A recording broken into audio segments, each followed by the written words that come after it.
Hey, you made it, baby? Awesome. They charged me $250 that I didn't have. I only had the 102 for the resort fees. Hold on, I paid for the whole resort. It was I cashed apped you $1,062. Yeah, they had a deposit. Oh, they did? Yeah. Okay, don't worry about it. I'll be there tonight. I'm flying in tonight. I'll get there around 9 o'clock. Oh, 9? I thought you said 7. I know my plane, I had the times wrong. My plane leaves at 8. So I'll get there at 9. So when I land, baby girl, I'll call you, okay? Okay. All right, what you you... want me to pick you up? Sure. You sure can pick me up. I'll call you when I get to the airport. Okay. Okay, love you. Love you, bye. All right, bye. Can we leave that part in there? You're the coolest dad in the world, bro. Thank you, man. I wish I had a dad like that.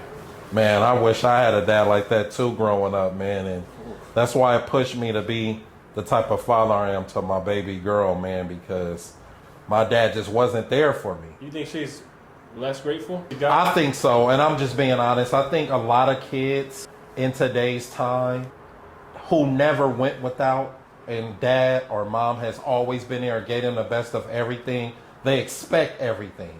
She's never had to go without. She's always had the best of everything. So she don't know what it's like.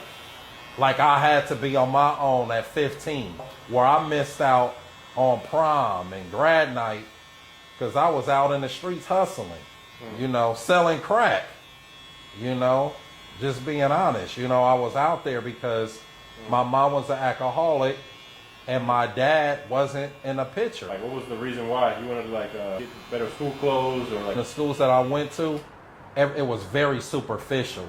Yeah. If you didn't have the top of the line shoes, it was kids who stayed home a whole semester because they couldn't keep up with outdressing people every day. That's the type of environment I grew up in. So if you felt like you were poor or had less... Oh, I knew I was poor. My high schools I went to school with kids that lived in Ladera, Pacific Palisades. Yeah, I knew I was poor at 11, Jay. I knew I was poor, man. I knew I was poor when I would go to the Boys and Girls Club in Venice because my mom was low income.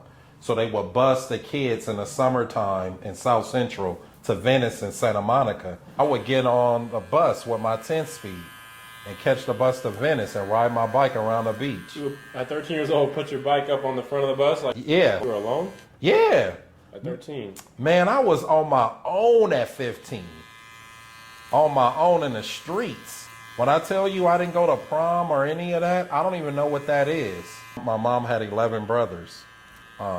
They were all in gangs and in and out of prison. I didn't really have no role models. And they taught me how to sell crack at 13 years old. Sure did. Your mom knew this? Actually, my mom didn't know till I was 15, and that's when she put me out. That's how I ended up on my own. She told me I had to leave. And I don't blame her. You know, I really don't. And she tried to do the best she could, you know, but it was that not having a father, I was really rebellious. You know, I just thought that the world and everyone was against me. You know, I just felt like if my dad wasn't there to love me, you know, nobody loves me. Nobody cares. If your own dad doesn't love me, that means there's no way anybody else could. Right. And they were like mentors in the Boys and Girls Club, you know, older gentlemen. You were cynical. You were like, no way. Yeah, I was like, man. They don't care about me. Yeah, exactly. They don't care about me. My dad don't love me. These men can't tell me anything. That was just my attitude. Yeah, you know. were the victim of like a bad hand. Absolutely, man. And I definitely felt I was dealt a bad hand by not having a father there. That was very detrimental to me, I should say. I didn't know about therapy and being healthy and things like that. Yeah, no 15-year-old does. Yeah, exactly. So I just felt like my dad is the reason, me not having a dad is the reason I'm out here. That's why I'm like this. That's why I don't care about, you know, selling drugs and hurting people. Knowing that crack was destroying these people that were 3 times my age. But I just felt like, you know, nobody cares about me. You know, I don't really care about destroying people, you know, selling drugs. Kind of survival mode. Absolutely. Absolutely. Your daughter is aware of all this or no? Yeah, man, we talk about everything. She know about this from the age of 16. From 15 to then at 21 having your first kid. Probably being like shocked and like unprepared. Oh, super unprepared.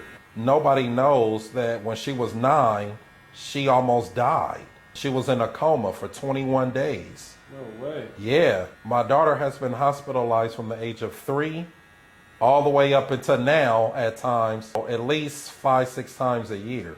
That's another reason why I worked hard to not only give her the life I felt she deserved due to her illness, but medical bills. Because can you imagine having a sick kid who lives at the hospital? I don't care what type of insurance you got.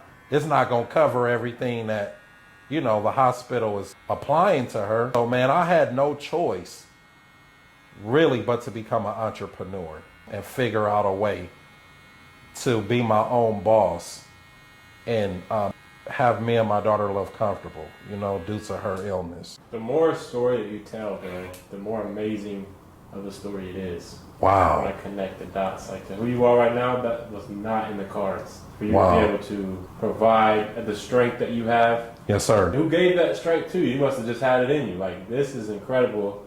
The type of guy you are, you didn't fold a single time. Oh, absolutely not. There was no room for folding. No room at all whatsoever. But you have plenty of excuses, valid ones, to be weak. Oh, absolutely, man. Yeah. Absolutely. Like 13, you're on your absolutely. own, you're riding around to the beach. By myself. There's no telling what could have happened to you. Absolutely, man. God is real, bro. Yeah, God is so real, man. Super real. He was looking out for you. Even, man, worse than that, man. What about being 9 years old? Your mom passed out drunk. You at your grandmother's house in a 2-bedroom apartment with about 14 people in there. Most of them is drug addicts. All your uncle, aunties are drug addicts. You outside to 2, 3 in the morning. And nobody even knows where you at. And you just walking. One time I was 9, I was walking down Crenshaw and I ended up all the way in Inglewood, man. At like, I don't even know what time it was. The lady that pulled up on the side of me just told me it was late at night. I didn't have on a watch. I just knew it was late and it was cold. But I was wondrously walking because I wanted something to happen to me. I didn't care. I felt like nobody loved me. And that's what I told the lady. She pulled up on the side of me. She said, "Baby, where are you going?" I said, "Nobody care about me. I don't know where I'm going." She said, "Where do you live at?" I said, "I live on Crenshaw and Jefferson." She said, "You know where you're at?" I said, "No." She said, "You're in Inglewood." That's how far I walked, Jay. And yeah, man, about to bring me to tears. The lady hugged me so tight, bro. She took the jacket off her, put the jacket on me, man, and drove me to my grandma's house. My auntie answered the door, cracked out high. And she brought me back to my grandmother's house. She could have been a killer, a child abductor, anything. That hug that she gave you. I'll remember that hug, man, to my last breath in my body. I'll never forget that hug. 9 years old, man. 9. That little boy just wanted someone man. to be present with him. Absolutely. It's going to be all right. Absolutely, I know man. this is chaotic right now. Absolutely. That's how I know God is real, bro. Like, no matter what you believe in or what someone's religion is, like, there is a God. Like, you gotta know that there is a God. Like, think about it, Jay. Anything could have happened to me, man. A 9-year-old walking in South Central. And at that time, violence and gang culture was at an all-time high. So just anything could have happened to me, man. And that's how I know God is real, man. Not only with him saving my daughter, bringing her out of a coma, but just saving my life, you know. I know he's remember that hug for the rest of my life, man. It's so important for a young boy, like the fatherlessness generation that we have now is exposed that, like, young men, the thing that we need most is structure and guidance. Absolutely. And a feminine mother is going to provide you the nurturing, which in your case, you didn't even have that. No, I didn't.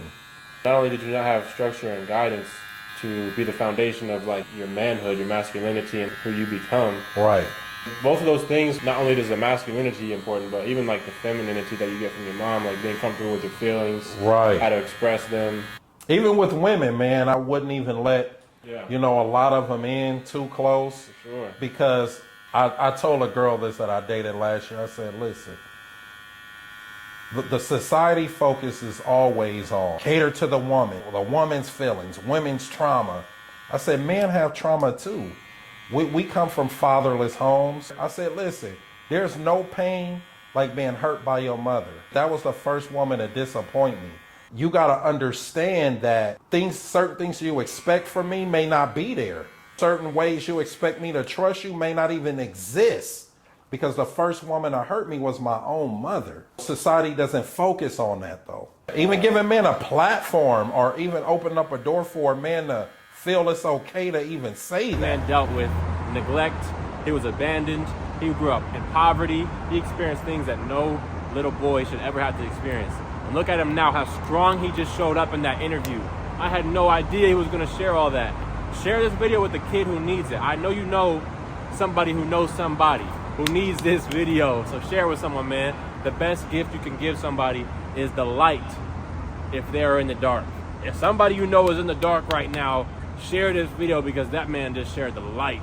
I'm so grateful I have clients like him who share their journey, not just the wealth creation, but how they overcame the hardest moments in their life. Shout out to barbering. Shout out to any craft you have for allowing you to have other gifts presented to you. Thank you guys so much for watching. Share this with somebody who needs it, and I'm out.